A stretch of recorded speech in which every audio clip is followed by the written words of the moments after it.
بسم اللہ الرحمن الرحیم۔ ناظرین، آپ نے بڑے بڑے شرفاء کے بارے میں سنا ہوگا۔ یقیناً وہ شرفاء ایسے ہوں گے کہ جن کے ذکر سے انسان اور انسانیت کی معراج ہوتی ہے اور ان کا قد کاٹ واضح طور پر بلند ہوتا ہے۔ لیکن ہم بھی آپ کے سامنے ایک شریف کا ذکر کرنے لگے ہیں، ایسا شریف کہ جس کے گھر کے اندر غیر محرم خواتین کام کاج کرتی ہیں، نہ صرف گھر کے اندر گھر کا کام کاج کرتی ہیں بلکہ مرزا قادیانی کے ذاتی معاملات کے اندر بھی وہ دخل اندازی کرتی ہیں اور مرزا قادیانی کی ذاتی طور پر وہ خدمت پہ مامور ہوتی ہیں۔ نہ صرف خدمت پہ مامور رہتی ہیں بلکہ ان خواتین کو اجازت ہوتی ہے کہ وہ جب چاہیں بغیر اجازت کے اس کے کمرے میں آ بھی سکتی ہیں اور جا بھی سکتی ہیں۔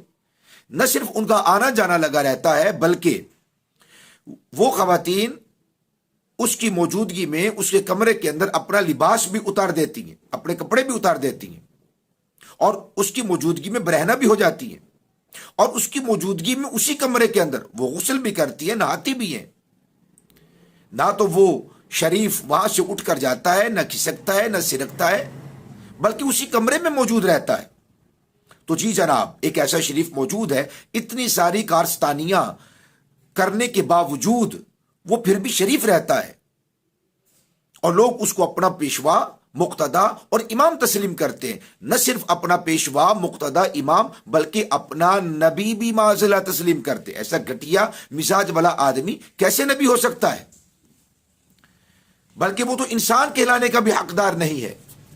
تو لیجیے جناب، یہ ذکر خبیث ہے، مفتی محمد صادق جو قادیانیوں کا مفتی ہے، اس کی کتاب ہے، اور وہ اپنی کتاب ذکر خبیث کے صفحہ 38 یعنی 38 پہ وہ لکھتا ہے، حضرت مسیح موتر کے اندرون خانہ ایک نیم دیوانی سی عورت بطور خادمہ کے رہا کرتی تھی۔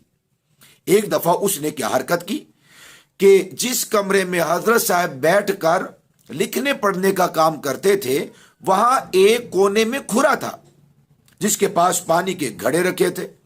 وہاں اپنے کپڑے اتار کر اور ننگی بیٹھ کر نہانے لگ گئی۔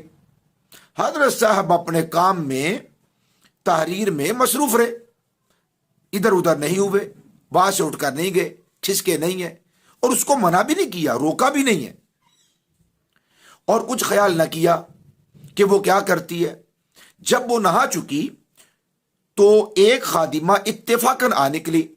اس نے اس نیم دیوانی کو ملامت کی کہ حضرت صاحب کے کمرے میں اور موجودگی کے وقت تو نے یہ کیا حرکت کی؟ تو اس نے مسکرا کر، ہنس کر جواب دیا، اونو کچھ دیدہ ہے؟ اونو کچھ دیدہ ہے یعنی اسے کیا دکھائی دیتا ہے؟ یعنی ایک ایسا شخص کہ جسے اتنا بھی شعور نہیں ہے اور وہ اتنی بھی سمجھ بوجھ نہیں رکھتا اور اس کو اتنا بھی نظر نہیں آتا ہے، تو وہ کیسے نبی ہو سکتا ہے؟ آپ نبی کی بات کرتے ہیں، بلکہ اس نے خود اس بات کا اعتراف کیا ہے کہ وہ تو خود کہتا ہے کہ میں تو ایک انسان بھی کہلانے کا حقدار نہیں ہوں۔ تو پھر کیا ہے؟ کہتا ہے، کرم خاکی ہوں میرے پیارے، کرم خاکی ہوں میرے پیارے، نہ آدم زاد ہوں بشر کی جائے نفرت اور انسانوں کی آر۔